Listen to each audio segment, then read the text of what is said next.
Hey, what's up? It's TJ here, and today I want to talk about what you should be charging clients for creative work.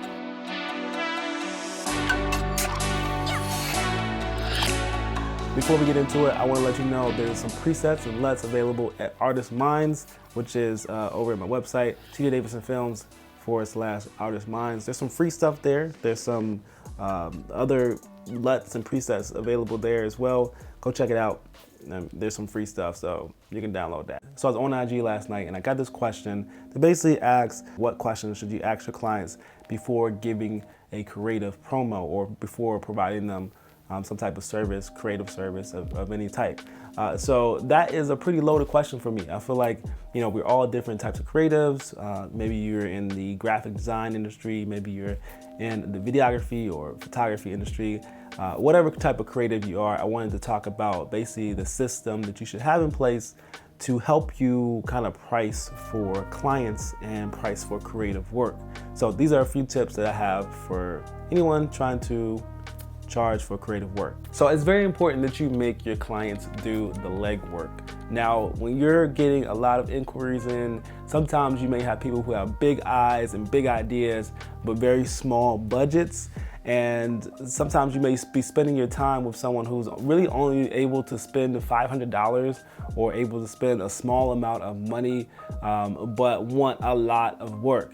And the quicker you can figure that out, the quicker you can get on to the ideal clients, the clients that were really willing to pay, that are really serious about the work, that really enjoy your work, and are willing to pay whatever it takes to make you or have you do the work. So the idea is basically to make your clients invest in your work before you invest in their ideas. It becomes a waste if you spend a whole bunch of time on clients that don't want to invest in you or invest in your work. So you want to get that out of the way as quickly as possible. So the first tip is to be upfront and have a base price. So you want to try to have some type of visible base price, somewhere that is very visible, that people who are looking for your work know that this is what you charge. Maybe your home base is like Instagram.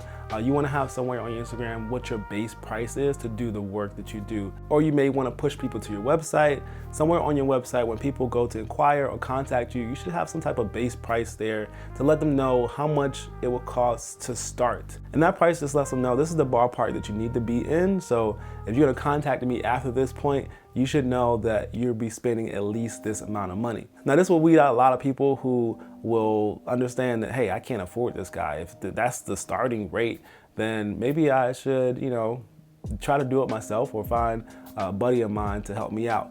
And that's good for you because you're not spending time on someone or a client who's not ideal for your business. So that's going to minimize your amount of inquiries from different clients, but that is going to really narrow down your ideal client, the people who you really want to be targeting. The next tip is to ask the tough question first. Now, the toughest question you can ask somebody is, what is your budget? So those are one of the two questions that I ask. What is your budget?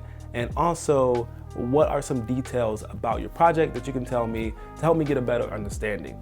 I ask those two questions in the first email that I send out because that helps me gain clarity on what the budget is of the project. So if it's something that I want to do, something that I want to take on at the moment, maybe I have a lot of projects right now and I don't really necessarily need it, or maybe I need it and it needs to be at a certain price point for me to do it. So sometimes people will come to you with ideas that, it doesn't really fit your brand or something that you want to push.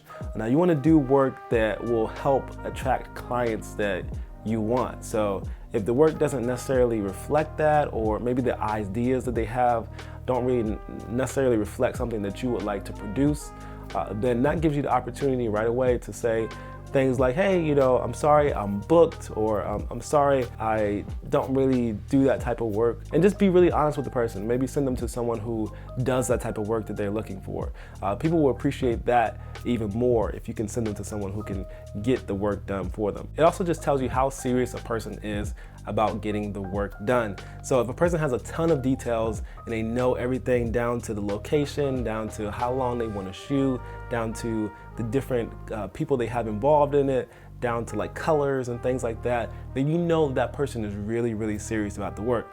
Now, if they don't have a lot of details, maybe they have very few, maybe they just know like, hey, I wanted to kind of look like this, but I'm not really sure. and they give a very like vibe of they don't really know what they want. Those type of clients are a little bit less serious, and maybe they don't even know if they want to do the work or not yet. They're not really sure if they want to invest in a lot of money. They're not really sure what they want to do as far as creative. So those people tend to be a little bit less convinced that they actually need the work done in the first place. So the next tip I have is to create a system. A client may say something like, well, I don't really know what I want. I was hoping that you can figure that out for me.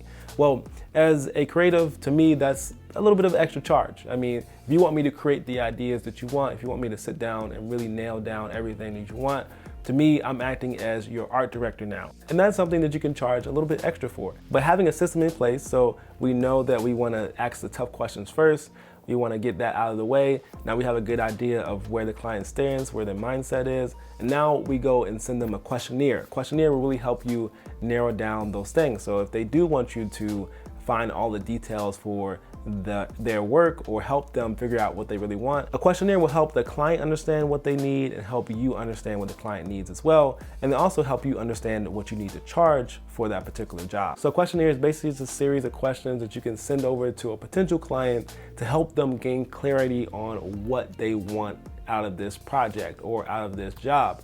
And then it helps you gain clarity on what you need to charge and also maybe things that you need to buy or purchase or rent to get the job done. So you have to think about the questions that you need to ask. Think about the questions that will help you understand better what to charge. Maybe you need to know how many days they need you for. Maybe you need to know how many deliverables they need. Maybe you need to know other details depending on your creative work that will help you understand like how much you should charge. So that gets into how to price. Now, this can be a video on itself. It can be its own video where we talk about just pricing and all that stuff. But I'll give you a quick kind of idea of what you should be charging as a creative. But after they fill out that questionnaire, you should have a better understanding of what to charge. So your questionnaire should ask things like, what's the budget? How much do you expect to charge? How many people are involved? Do you expect me to be a director? Do you want me to be a cinematographer? Do you want me to be, do I need audio? Do I need lighting? Do you have a location? For example, if they have an idea that requires you to have multiple cameras and you only have one camera, you need to know whether you need to rent equipment, maybe you need to rent gear, maybe you need to buy a new camera for that particular job because it spans over a period of time. You need to know that ahead of time so that you can charge for that. You want to tack that rental rate over top of your rate for just the work that you're doing, for the creative work that you're doing. And aside from that, you need to structure your prices for value and not for hours. So the reason why you're in this type of business in the first place is because you're doing something that you love and you're not doing something like a typical 9-to-5 job. So you shouldn't be charging like a typical 9-to-5 job in creative work, because one of the hardest things to do is to explain to your client what your hours are and how you operate in your hours, or why it costs this much per hour. That's one of the hardest things to explain to a client. As soon as you start negotiating the hourly rate, then you lose as a client. Now, some people get away with it. Some people are able to do it because they have a high value of work, or they have a large team where they can actually charge a certain amount per hour, or they just have a good system nailed down. But I would suggest that you charge for day rates and half day rates, and you charge for the value, the knowledge that you have, and just your creative expertise. Charge for that, charge that rate, because as you grow, the hours are going to stay the same, but your creative knowledge is going to change and grow and get better.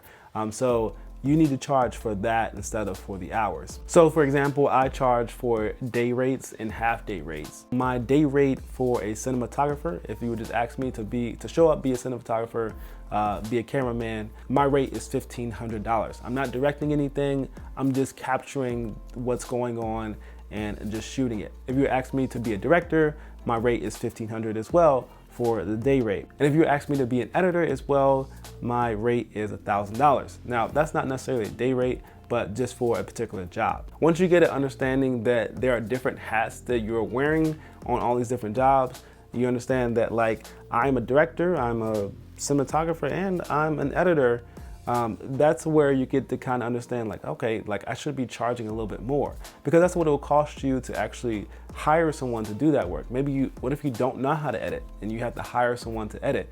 Well, it will cost you $1,000 or up. And the reason why I know that is because I know someone who edits, and he would charge me $1,000 to do an edit, depending on how long or how short that edit is. But understanding that, like, if I was to do a wedding and someone says, hey, like I need 2 cinematographers, I know that the person who I would call to do that work, he would charge me $1,500 to show up and just be a cinematographer.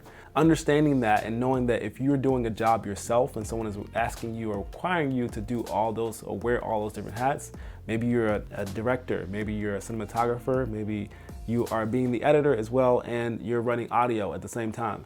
Well, you need to charge for those things. That's how you stop undercharging people and stop losing money on these jobs and start to actually, take pride in your work and charge people for value. So the biggest thing is to make sure you let the clients do the legwork. Make sure that they're investing in you before you're investing in their project that they may not even hire you for.